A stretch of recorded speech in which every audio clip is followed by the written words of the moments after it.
ಐದನೇದು ಈ ಹಿಂದೆನೆ ನಾನು ಹೇಳಿದ್ದೇನೆ, ಯಾವುದಾದ್ರೂ ಕಂದಾಯ ಗ್ರಾಮ ರಚನೆಯದ್ದು ಪ್ರಸ್ತಾವನೆಗಳು ಬಾಕಿ ಇದ್ರೆ ಅವೆಲ್ಲವೂ ಕೂಡ ಅಟ್ಲೀಸ್ಟ್ ಅಂತಿಮ ಅಧಿಸೂಚನೆ ಅಥವಾ ಪ್ರಾಥಮಿಕ ಅಧಿಸೂಚನೆ ಈ ತಿಂಗಳ ಒಳಗಡೆ ಮಾಡಬೇಕು. ಕೆಲವು ಜಿಲ್ಲೆಗಳಲ್ಲಿ ನಾನು ಟೂರ್ ಮಾಡಿದಾಗ ನೂರಾರು ಕೇಸು, ಐ ಆಮ್ ನಾಟ್ ಎಕ್ಸಾಜರೇಟಿಂಗ್, ನೂರಾರು ಕೇಸು ಬಿಟ್ಟು ಹೋಗಿರೋದು ಸ್ಪಷ್ಟವಾಗಿ ತಾವು ಒಪ್ಕೊಂಡಿದ್ದೀರಿ. ಹೌದು, ಇಂತಿಂತದೆಲ್ಲ ಬಿಟ್ಟಿದ್ದೇವೆ. ಉದಾಹರಣೆಗೆ ಕೆಲವು ಪಟ್ಟಿ ಹಿಡ್ಕೊಂಡು ನಾನು ತಾಂಡಗಳು ಅವು ಇವು ನೀವು ಯಾವ್ದಾವ್ದು ಬಿಟ್ಟಿದ್ದೀರಿ ಅನ್ನೋದನ್ನ ನಾನೇ ಓದಿ ಹೇಳಿದ್ದೇನೆ ತಮಗೆ. ಸೊ ಈ ರೀತಿ ಇರುವಾಗ ಅಂತಿಮ ಅಧಿಸೂಚನೆ ಅಥವಾ ಪ್ರಾಥಮಿಕ ಅಧಿಸೂಚನೆ ಜೂನ್ ತಿಂಗಳ ಒಳಗಡೆ ಆಗಬೇಕು ಅನ್ನೋದನ್ನ ನಾನು ಹಿಂದೆ ಹೇಳಿದ್ದೇನೆ, ಅದನ್ನ ಪುನರುಚ್ಚಾರ ಮಾಡ್ತಾ ಇದ್ದೇನೆ. ಸೊ ಅದು ಒಂದು ಸಬ್ಜೆಕ್ಟು.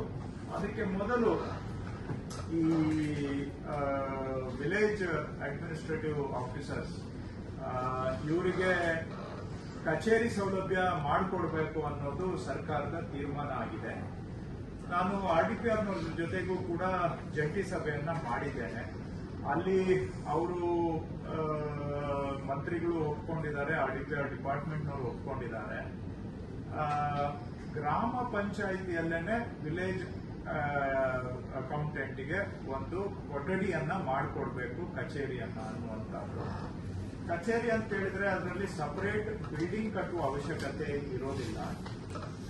ಗ್ರಾಮ ಪಂಚಾಯತ್ ಆಫೀಸ್ನಲ್ಲಿ ಅವರಿಗೆ ಒಂದು ಅಟ್ಲೀಸ್ಟ್ ಒಂದು 10x12 10x15 ಒಂದು ರೂಮ್ ಕಟ್ಟಿ ಅಲ್ಲಿ ಅವರು ಒಂದು ಕಂಪ್ಯೂಟರ್ ಸಿಸ್ಟಮ್ ಮತ್ತೆ ರೆಕಾರ್ಡ್ಸ್ ಇಟ್ಕೊಳ್ಳಿಕ್ಕೆ ಚೇರು, ಕುರ್ಚಿ, ಟೇಬಲ್ಲು ಮತ್ತೆ ಸ್ಟೋರೇಜ್ ಡಿವೈಸ್ ಇಷ್ಟನ್ನ ಮಾಡಿಕೊಟ್ರೆ ಸಾಕಾಗುತ್ತೆ.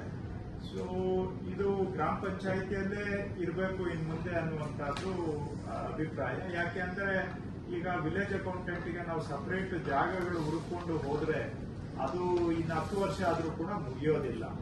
ಸುಮಾರು 8-9 ಸಾವಿರ ಕಚೇರಿಗಳು ಎಷ್ಟಿದಾವೆ ಅನ್ನೋದು ನಮ್ಗೆ ನಿಖರವಾಗಿ ಗೊತ್ತಿಲ್ಲ. ಈಗ ಬ್ಯಾಲೆನ್ಸ್ ಇರೋ ಹುಡ್ಕೊಂಡು ಹೋದ್ರೆ ಈ ಕಾಲದಲ್ಲಿ ನಾವು ಜಾಗಗಳು ಹುಡುಕಿ ಸಪರೇಟ್ ಬಿಲ್ಡಿಂಗ್ ಕಟ್ಟೋದಕ್ಕೆ ಆಗೋದಿಲ್ಲ. ಎರಡನೇದು, ಗ್ರಾಮ ಪಂಚಾಯಿತಿಗೆ ಜನಸಂಪರ್ಕ ಇರುತ್ತೆ. ಸೊ ಜನ ಬರ್ತಾರೆ ಹೋಗ್ತಾರೆ, ಬಂದು ಹೋಗೋದ್ರಿಂದ ಅಲ್ಲೇ ವಿಲೇಜ್ ಅಕೌಂಟೆಂಟು ಸಹ ಇದ್ರೆ ಅದು ಜನಗಳಿಗೂ ಅನುಕೂಲ ಆಗುತ್ತೆ ಅನ್ನುವಂಥದ್ದು ಎರಡನೇ ವಿಷಯ.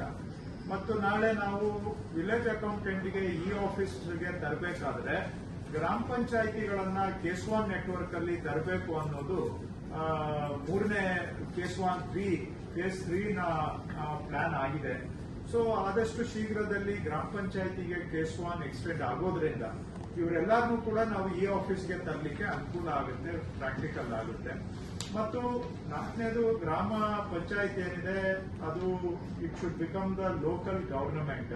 ಸೊ ಅಲ್ಲಿ ಹೆಚ್ಚು ಹೆಚ್ಚು ಸರ್ಕಾರದ ಚಟುವಟಿಕೆಗಳು ಅಲ್ಲೇ ನಡೆದಷ್ಟು ಒಳ್ಳೇದಾಗುತ್ತೆ. ಸೊ ಹಾಗಾಗಿ ಒಂದು ಗ್ರಾಮ ಆಡಳಿತ ಸೌಧದ ರೀತಿಯಲ್ಲಿ ಪಂಚಾಯಿತಿಗಳು ಕಾರ್ಯನಿರ್ವಹಿಸಬೇಕು, ಪಂಚಾಯಿತಿ ಕಚೇರಿಗಳು ಅಂತಕ್ಕಂಥದ್ದು. 5ನೇದು, ಅಲ್ಲಿ ಕೂಡ ಬಾಪೂಜಿ ಸೇವಾ ಕೇಂದ್ರ ಇರೋದ್ರಿಂದ ಅರ್ಜಿ ಹಾಕೋರು ಹೆಚ್ಚಿನ ಜನ ಅಲ್ಲೇ ಬರ್ತಾರೆ. ಸೊ ಬ್ಯಾಕ್ ಎಂಡ್ ವರ್ಕ್ ಮಾಡುವಂತವರು ನಮ್ಮ ವಿಲೇಜ್ ಅಕೌಂಟೆಂಟ್ಸ್ ಅವರು ಕೂಡ ಒಂದೇ ಕಡೆ ಇದ್ರೆ ಒಳ್ಳೇದು ಅಂತಕ್ಕಂಥದ್ದು. ಸೊ ಈ ರೀತಿಯಲ್ಲಿ ಹಾಗೂ ಇವೆಲ್ಲದಕ್ಕಿಂತ ಮುಖ್ಯವಾಗಿ ವಿಲೇಜ್ ಅಕೌಂಟೆಂಟ್ಸ್ ಡಿಮ್ಯಾಂಡ್ ಏನಿದೆ ಅಂದ್ರೆ ನಮಗೆ ಕೆಲಸ ಮಾಡೋದಕ್ಕೆ ಒಂದು ಸರಿಯಾದ ಕಚೇರಿ ಇಲ್ಲ, ಅವ್ರಿಗೆ ನಮ್ಗೆ ಸೌಲಭ್ಯ ಮಾಡಿ ಕೊಡಬೇಕು ಅನ್ನೋದು ವಿಲೇಜ್ ಅಕೌಂಟೆಂಟ್ಸ್ ಬಹಳ ಡಿಮ್ಯಾಂಡ್ ಇದೆ. ಈಗ ಅವರ ಡಿಮ್ಯಾಂಡು ಜೆನ್ಯೂನ್ ಇದೆ. ಎಲ್ಲೋ ಒಂದ್ ಕಡೆ ಯಾವ್ದೋ ಮನೆಯಲ್ಲೇ ಚಾವಡಿ ಕೆಳಗಡೆ ಕೂತ್ಕೊಂಡು ಕೆಲಸ ಮಾಡೋದು ಸರಿಯಲ್ಲ. ಮಾಡ್ಕೊಡ್ಬೇಕು ಅಂತ ಹೇಳಿದ್ರೆ ನಾವು ಹುಡ್ಕೊಂಡು ಹೋದ್ರೆ ಇನ್ನು 10 ವರ್ಷ ಆದ್ರೂ ಆಗೋದಿಲ್ಲ. ಪ್ರಾಕ್ಟಿಕಲ್ ಆಗಿ ಈ ಏನು village accountants infrastructure, basic infrastructure solution can only be provided by using the Gram Panchayat offices and